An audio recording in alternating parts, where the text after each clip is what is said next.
I performed in the comedy tent at the Gathering of the Juggalos a few years back, and it was a pretty wild night.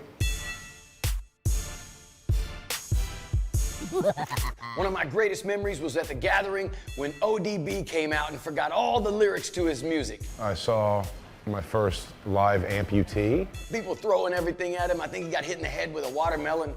Midget wrestling. ICP came out, I came out, and we saved the day. I saw 20 guys dive into a lake to fetch a fish. I remember walking around on the streets in Toledo and my feet were sticking to the ground because they got this pop they call Fago. The comedy show was the least funny thing happening at that event. And the fans throw it all over the place.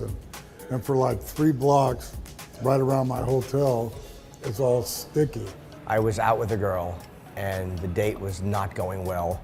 I walked into the arena, and ICP was sitting down, and I went up and I introduced myself. She opens the door, and we're chatting, and she's ready to get out, and ICP comes on the radio, and she goes, "Oh, let me just listen to this song." Just from that second, we knew, and from that day, we were never apart. And fast forward 20 minutes later, she blew me in the car. So thanks, guys. I was invited to participate in a gathering for Juggalo Championship Wrestling.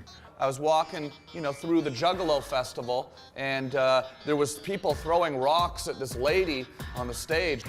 We drove for hours and hours through nothing. I mean, no streetlights, no houses, cornfields on both sides of the roads, to the point where we started thinking it was a setup. So I ran out on the stage, I said, "Everybody stop."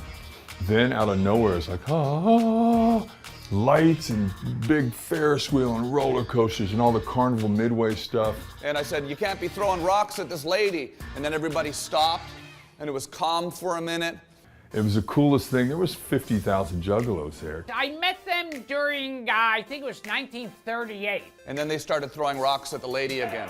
And then we ran because we were afraid. That's how long they were around. And back then it was a typical song and dance act. She ran into a trailer, and they smashed the trailer with axes and flipping the trailer over. They would come out with straw hats and canes, and they'd come out doing a little dance. And then I went home. And everything was fine. I don't understand this clown stuff they all of a sudden got into.